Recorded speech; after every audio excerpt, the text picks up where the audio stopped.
आम्ही भारताचे लोक भारताचे एक सार्वभौम समाजवादी धर्मनिरपेक्ष लोकशाही गणराज्य घडविण्याचा व त्याच्या सर्व नागरिकांस आर्थिक व राजनैतिक न्याय विचार अभिव्यक्ती विश्वास श्रद्धा व उपासना यांचे स्वातंत्र्य दर्जाची व संधीची समानता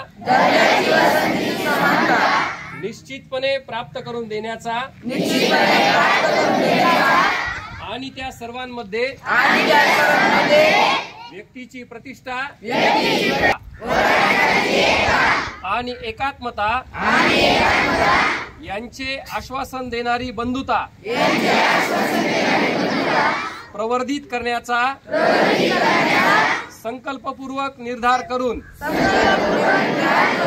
आमच्या संविधान सभेत आज दिनांक 26 नोव्हेंबर 1949 रोजी याद्वारे हे संविधान अंगीकृत आणि अधिनियमित करून स्वतःप्रत अर्पण करीत आहोत।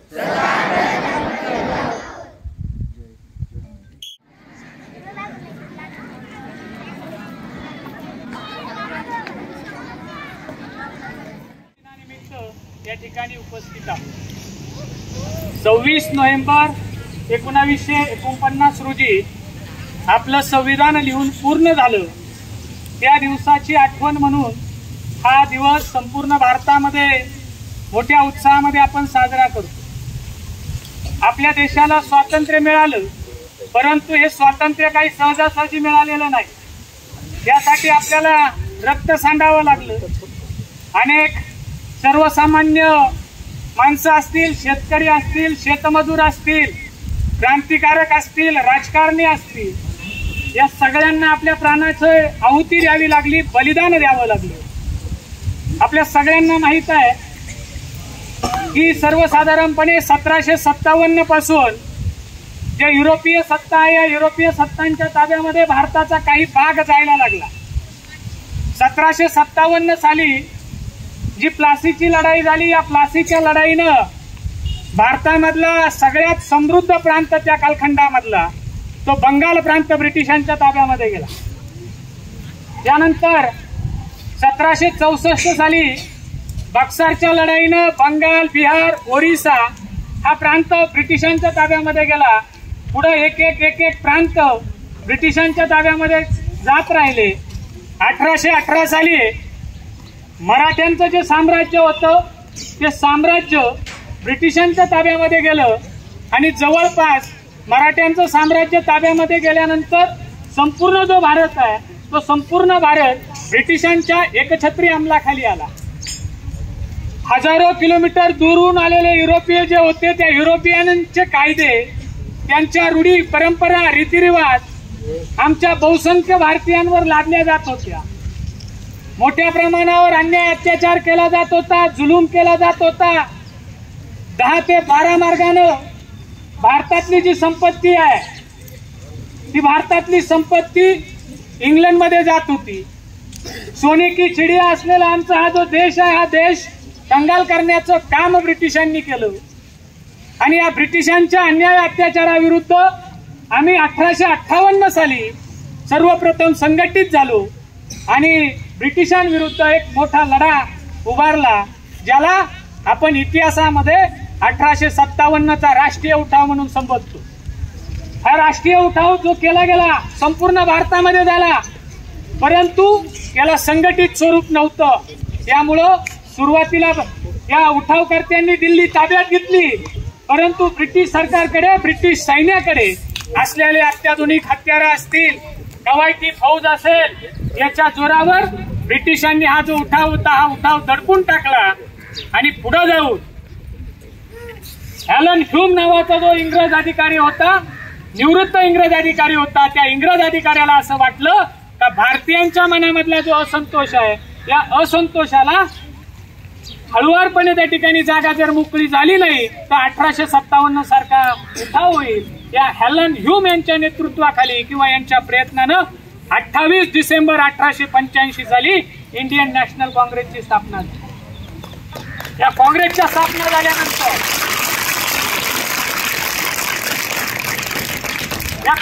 स्थापना झाल्यानंतर सुरुवातीचा जो काँग्रेसचा कालखंड होता हा मवाळ कालखंड होता. दादाबाई नवरोजी असतील, नामदार गोपाळकृष्ण गोखले असतील, ही जी माणसं होती, मवाळ नेतृत्व होतं. अर्ज विनंत्या करायचे ब्रिटिश शासनाकडे, आमच्या मागण्या मान्य करा, या स्वरूपाची भूमिका या मवाळ नेत्यांची होती. पण पुढे जाऊन 1905 सालापासून इंडियन नॅशनल काँग्रेसचं जे नेतृत्व आहे ते नेतृत्व लाल बाल पाल यांच्याकडे आलं. लोकमान्य टिळक असतील, लाला लजपतराय आणि बिपिनचंद्र पाल यांच्याकडे नेतृत्व आल्यानंतर काँग्रेसची विचारधारा बदलली. तुम्ही आमच्यावर राज्य करताय, आम्हाला सुविसवलती देताय, म्हणजे आमच्यावर उपकार करत नाही, तर ती तुमची करणं गरज आहे, तो आमचा हक्क आहे आणि तो हक्क आम्हाला मिळाला पाहिजे.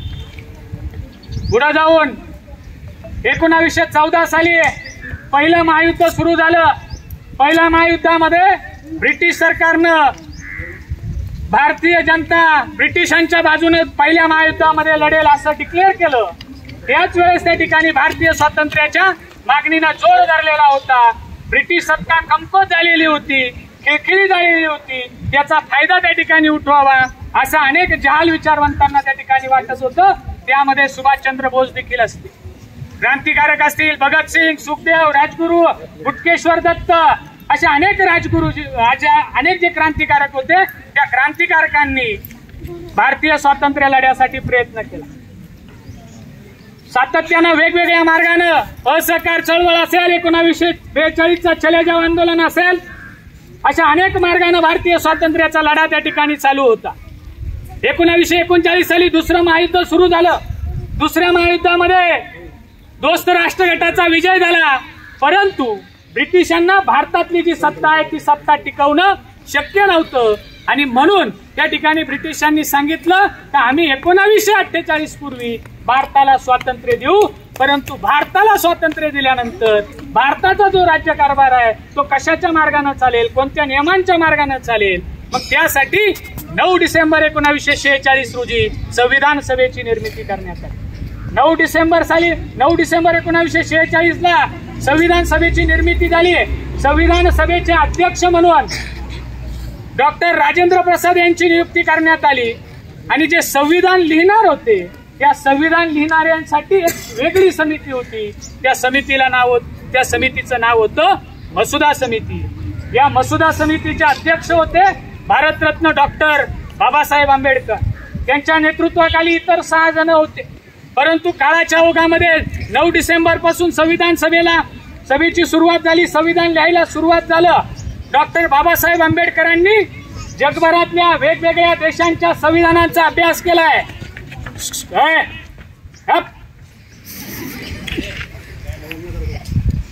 डॉक्टर बाबासाहेब आंबेडकरांनी जगभरातल्या वेगवेगळ्या संविधानांचा अभ्यास केलाय.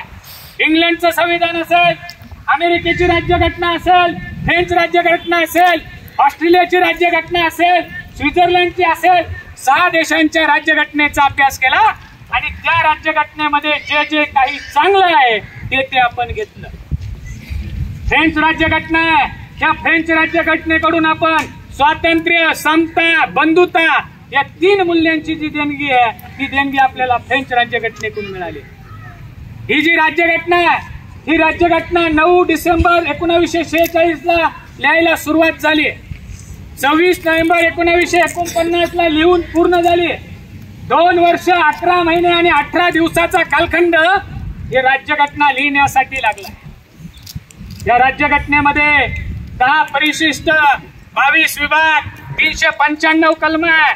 जगामध्ये मान्यता प्राप्त देश 196 मान्यता प्राप्त देश आहे. परंतु या 196 मान्यता प्राप्त देशांमध्ये सगळ्यात मोठी राज्यघटना जर कुणाची असेल तर ती भारताची आहे आणि ती ही लिखित स्वरूपातली आहे. याच राज्यघटनेच्या जोरावर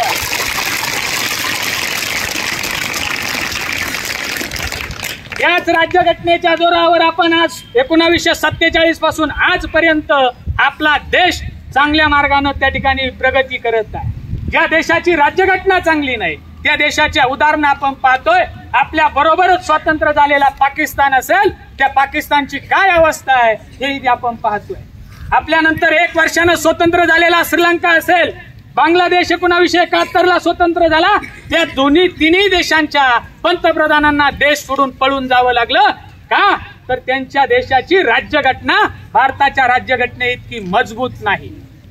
म्हणून आज जर आपण पाहिलं जगामध्ये ज्या महासत्ता म्हणून संबोधल्या जाणारे देश आहे, अमेरिका असेल, जपान असेल, चीन असेल, रशिया असेल, इंग्लंड, फ्रान्स, या देशांच्या बरोबरीनं आज आपण आलेलो आहे सर्व क्षेत्रामध्ये. अमेरिकेसारख्या देशाला मंगळ ग्रहावर यान पाठवायला 3 प्रयत्न करावे लागले, परंतु आमच्या देशानं पहिल्याच प्रयत्नामध्ये ते यशस्वी केलं होतं. हे सगळ्या क्षेत्रामध्ये जी आपण प्रगती करतोय. डॉक्टर बाबासाहेब आंबेडकरांचे दूरगामीचे विचार आहे. म्हणजे 75-76 वर्षापूर्वी लिहिलेलं संविधान, त्या संविधानानुसार आज देश चालतोय. जगामधला पहिला देश असा आहे का पहिल्या निवडणुकीपासून वय वर्ष 21 वर्ष पूर्ण करणाऱ्या सर्व स्त्री पुरुषांना मतदानाचा अधिकार देणारा देश आहे. समतेचा हक्क असेल, स्वातंत्र्याचा हक्क असेल, घटनात्मक उपाययोजना करण्याचा हक्क असेल, शोषणाविरुद्धचा हक्क असेल, शैक्षणिक व सांस्कृतिक हक्क असेल. तुमच्या मनामध्ये जी जी शंका येईल त्या शंकेचं उत्तर आपल्याला संविधानाच्या माध्यमातून त्या ठिकाणी मिळतंय. एवढं प्रभावी संविधान देण्याचं काम डॉक्टर बाबासाहेब आंबेडकरांनी केलंय. म्हणून आपण सर्वजण दरवर्षी हा संविधान दिन मोठ्या उत्साहात साजरा करतो. 15 ऑगस्ट 1947 ला आपला देश स्वतंत्र झाला. मग 1947 पासून तर 1950 पर्यंत मग भारतातला राज्यकारभार कोणत्या कायद्यानुसार झाला तर 1935 साली ब्रिटिशांनी भारत सरकारचा कायदा केलेला होता. त्या भारत सरकारच्या कायद्यानुसार 15 ऑगस्ट 1947 ते 26 जानेवारी 1950 पर्यंत भारताचा राज्यकारभार चालला. पण पंतप्रधान निवड असेल, राष्ट्रपती निवड असेल, प्रांतांच्या विधानसभेच्या विधिमंडळाच्या निवडणुका असतील, त्या सगळ्या निवडणुका त्याचे पात्रता असतील, अपात्रता असतील, बहुमताचा आकडा असेल, या ज्या सगळ्या गोष्टी आहे या सगळ्या गोष्टींची तरतूद भारताच्या राज्यघटनेमध्ये आपल्याला पाहायला मिळते. डॉक्टर बाबासाहेब आंबेडकरांच्या अथक परिश्रम भारतीय राज्यघटनेचे शिल्पकार का संबोधलं जातं. त्यामध्ये असलेले जे 7 माणसं होती त्या 7 माणसांपैकी 2 स्थानिक राजकारणामध्ये गुंतले, दोघांचा मृत्यू झाला, 2 परदेशामध्ये गेले. सगळी जी जबाबदारी होती संविधान लिहिण्याची ती सर्वच्या सर्व जबाबदारी डॉक्टर बाबासाहेब आंबेडकरांवर होती आणि त्यांनी अथक परिश्रम घेऊन भारताचं संविधान लिहिलं. संविधान लिहून पूर्ण झाल्याची तारीख होती 26 नोव्हेंबर 1949. जरी संविधान लिहून 1949 ला लिहून पूर्ण झालं पण लगेच संविधानाची अंमलबजावणी केली नाही. त्यासाठी एक दिवस निश्चित करण्यात आलेला होता, तो म्हणजे 26 जानेवारी. का 26 जानेवारी 1950 पासून भारतीय संविधानाची अंमलबजावणी झाली हे का कुणाला सांगता? 10वी वाले. तर 26 जानेवारी 1930 रोजी संपूर्ण स्वराज्याचा ठराव पास करण्यात आलेला होता. तेव्हापासूनच आम्ही स्वतंत्र आहोत अशी भूमिका भारतीय जनतेने घेतलेली होती. त्या दिवसाची आठवण राहावी म्हणून जरी आमचं संविधान 26 नोव्हेंबर 1949 ला लिहून पूर्ण झालं तरी प्रत्यक्षात अंमलबजावणी मात्र 26 जानेवारी 1950 पासून त्याची सुरू झाली. म्हणून आम्ही 26 जानेवारी हा दिवस प्रजासत्ताक दिन म्हणून साजरा करतो आणि 26 नोव्हेंबर हा दिवस संविधान दिन म्हणून साजरा करतो. डॉक्टर बाबासाहेब आंबेडकरांच्या हस्ताक्षरामध्ये लिहिलेलं जी संविधानाची प्रत आहे ती आजही त्या ठिकाणी भारताचं जे संसद आहे त्या भारताच्या संसदेमध्ये जतन करून ठेवलेली आहे. भारताचा तो एक अनमोल असा ठेवा आहे. येणारी जी पुढची पिढी आहे त्या पिढीला तो मार्गदर्शक आहे आणि त्याच संविधानाच्या जोरावर आपला देश इथून पुढेही त्या ठिकाणी मार्गक्रमण करत राहील, यशाची शिखरं सर करत राहील. असे हे जे संविधान लिहिणारे महामानव डॉक्टर बाबासाहेब आंबेडकर यांना मी मानाचा मुजरा करतो आणि माझे 2 शब्द संपवतो.